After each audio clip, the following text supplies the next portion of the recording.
Japan, जो दुनिया की सबसे एडवांस टेक्नोलॉजी वाला देश माना जाता है, जहां की इकोनॉमी दुनिया भर के देशों में तीसरे नंबर पर आती है। साथ ही इस देश को दुनिया का सबसे ज्यादा लंबी उम्र वाला देश भी कहा जाता है, जहां पर 90 साल की उम्र के लोग भी आपको चलते फिरते और सोशल वर्क करते हुए दिखाई देते हैं, जहां का लिविंग स्टैंडर्ड हाई और क्राइम रेट भी 0 है। किसी भी देश में इतनी सारी क्वालिटीज ही किसी देश को एक आइडियल कंट्री बना देती है। और इस तरह से देखा जाए तो जापान लोगों के रहने के लिए एक बेहतरीन देश है। लेकिन जापान से जुड़ी कुछ ऐसी खास बातें भी हैं जो इसके एक आइडियल और डेवलप कंट्री होने के बावजूद भी इसका एक डार्क पॉइंट बनकर सामने आती हैं। बीते कई दशकों में आने वाले समय की सुपर पावर कहे जाने वाले जापान की कुछ ऐसी कंडीशंस बन गई हैं, जिसके चलते आने वाले सालों में इसके मार्केटिंग शेयर्स और वैल्यू के गिर जाने की खबर भी आई थी। उसके बाद वहां लंबे समय तक फैली बेरोजगारी भी वहां के युवाओं में मेंटल प्रेशर का कारण बनी थी। तो चलिए जान लेते हैं क्या है असलियत जापान की इस चमकती दमकती और डेवलप कंट्री के पीछे छुपे इस डार्क साइड की, जिसका जिक्र कोई भी नहीं करना चाहता है, यहाँ तक कि खुद जापान भी छुपाए बैठा है। जापान में 1980 का समय, ये वो दौर था जब जापान का टेक्नोलॉजिकल और इंडस्ट्रियल डेवलपमेंट बहुत तेजी से हुआ था, और इसी वजह से इस टाइम जापान को आने वाले सालों की सुपर पावर कहा जा रहा था। कहा जाता था कि जापान बहुत ही जल्द आने वाले सालों में अमेरिका को भी पीछे छोड़ देगा और इकोनॉमिकली पावर बनकर पूरी दुनिया पर राज करेगा। उस समय जापान की इस कंडीशन का पूरा असर अमेरिका पर भी पड़ रहा था, क्योंकि इस समय जापान की इकोनॉमिकल कंडीशन तेजी से ग्रोथ कर रही थी। क्योंकि उस समय जापान का इकोनॉमिकल सिस्टम वेस्टर्न देशों की इकोनॉमिकल सिस्टम से काफी बेहतर तरीके से काम कर रहा था। जापानी प्रोडक्ट पूरी दुनिया में काफी पसंद किए जा रहे थे, फिर चाहे वो जापानी व्हीकल हो या फिर इलेक्ट्रॉनिक आइटम्स या फिर दवाएं, इन सभी ने जापानी शेयर मार्केट को काफी उछाल दिया था। और इसी वजह से जापान के लोग इस बारे में काफी श्योर थे कि ग्रेजुएट होते ही उन्हें अच्छी कंपनी में नौकरी के साथ साथ अच्छा पैकेज भी उनकी पूरी लाइफ को सेट कर देगा। क्योंकि ये जापान का एक रूल भी है कि जापान में की जाने वाली कोई भी जॉब लाइफ टाइम जॉब होती है। और शायद इसी वजह से साल 1990 तक जापान पूरी दुनिया की सबसे बड़ी इकोनॉमिकल कंट्री बन चुका था। 1991 में जापान की स्थिति, दोस्तों साल 1990 से पहले जापान की इंडस्ट्री जिस तरह ग्रोथ कर रही थी, इससे पहले दुनिया के किसी भी देश ने इस तरह से अपनी इंडस्ट्री में ग्रोथ नहीं किया था। क्योंकि साल 1990 तक जापान की रियल एस्टेट और स्टॉक मार्केट अपने हाई लेवल पर थी, जबकि बैंक में लगातार पैसे की बढ़त बनी हुई थी। इसी वजह से उस टाइम जापान में लोन लेना बहुत ही इजी था। बैंक बिना कारण पूछे ही उस टाइम लोन पास कर दिया करते थे। लेकिन साल 1990 से 1991 के दौरान ही अचानक से जापान की शेयर मार्केट 43% तक डाउन हो गई। वहीं रियल एस्टेट की प्राइस भी 50% तक गिर गई। जापान में ऐसी कंपनियों की तादाद काफी बढ़ चुकी थी जो अब तक पूरी तरह से बैंकरप्ट हो चुकी थी, लेकिन उसके बावजूद लोन की बहुत आसानी की वजह से अब तक बंद नहीं की गई थी। और अचानक से गिरती हुई जापान की इकोनॉमिकल कंडीशन में अब कोई भी देश इन्वेस्ट करना नहीं चाह रहा था। लेकिन ये सब तो वो रीजन थे जो ज्यादातर किसी भी देश की इकोनॉमिकल कंडीशन से जुड़े रहते हैं। अब जो जापान के साथ होने वाला था, उसके रिजल्ट जापान के आने वाली जनरेशन को बुरी तरह से इफेक्ट करने वाले थे।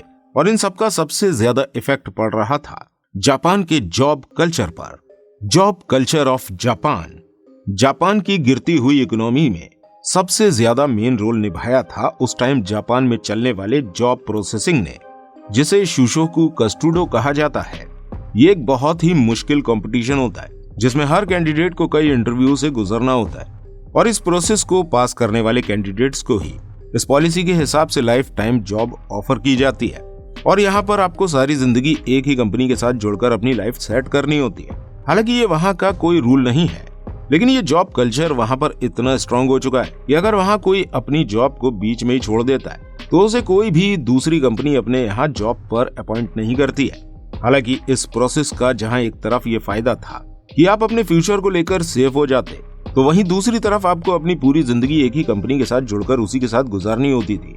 ऐसे में उस कंपनी द्वारा लिए जाने वाले हर फैसले में आपको अपनी सहमति जतानी होती है। और इसमें सबसे बड़ी खास बात यह होती थी कि ग्रेजुएट होने के बाद ये जॉब सिलेक्शन की प्रोसेस किसी भी ग्रेजुएट के साथ केवल एक ही बार होती है। इसमें अगर आप फेल हो जाते हैं तो आपकी सारी जिंदगी में आप कहीं भी जॉब पर अपॉइंट नहीं किए जा सकते हैं।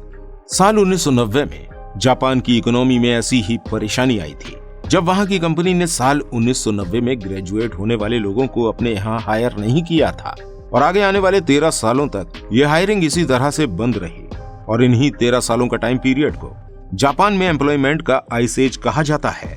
जो लोग 1990 में ग्रेजुएट हो चुके थे उन्हें अगले 13 सालों तक कोई भी जॉब नहीं मिली और जब साल 2004 में कंपनी ने हायरिंग दोबारा खोली तब 1990 के वो ग्रेजुएट 30 से 40 के हो चुके थे और अब उन्हें कोई भी कंपनी जॉब देने के लिए तैयार नहीं थी, क्योंकि ये तो वहां का जॉब कल्चर था कि वहां की कंपनी इस फ्रेश ग्रेजुएट को ही हायर करती है। इस तरह से 1990 के ग्रेजुएट हुए लगभग 2 करोड़ लोग। इस जनरेशन के ये लोग पूरी तरह से बेरोजगार थे, जिनमें से कुछ लोगों ने तो निचले स्तर की नौकरियों को भी करना शुरू कर दिया था और इनमें से ज्यादातर लोग अब ऐसे यंग एजर हैं जो अपने पेरेंट्स के ऊपर ही डिपेंड हैं, यानी कि 30 से 40 साल के वो बेरोजगार लोग अपने पेरेंट्स की अर्निंग पर ही अपना गुजारा कर रहे हैं। और ये वही लोग हैं जिन्हें हिक्की कोमोरी कहा जाता है। ये लोग पूरी तरह सोसाइटी से कट चुके हैं।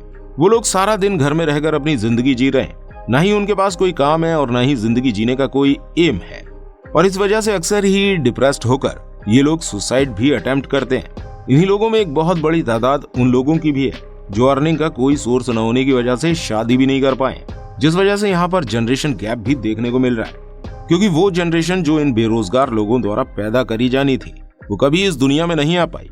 इफेक्ट ऑफ जापानी इकोनॉमी, इन सभी हालातों का सीधा सीधा असर जापान की इकोनॉमिक सिस्टम पर पड़ा, क्योंकि इन लोगों के जॉबलेस रहने से वो सारा पैसा जो कभी जापानी मार्केट में आना था वो मार्केट में नहीं आ पाया, जिस वजह से जापानी इकोनॉमी भी अप से डाउन की तरफ मूव कर गई। हालांकि जापान की सरकार इन बेरोजगार युवाओं को लेकर काफी चिंतित है और इन युवाओं के लिए अक्सर ही कुछ खास करने की सोचती है, लेकिन अब तक किए गए सारे अटेम्प्ट लगभग बेकार ही साबित हुए हैं, क्योंकि अब तक इनमें जापान की सरकार को कोई भी खास कामयाबी मिलती नजर नहीं आई है। और जापानी सरकार की इस नाकामयाबी के पीछे सबसे बड़ी वजह वही हार्ड जॉब कल्चर है, जिसमें वो चाहकर भी इस कंपनी को नहीं छोड़ पाते हैं और अगर छोड़ भी देते तो उन्हें कोई दूसरी कंपनी अपने यहाँ हायर नहीं करती है।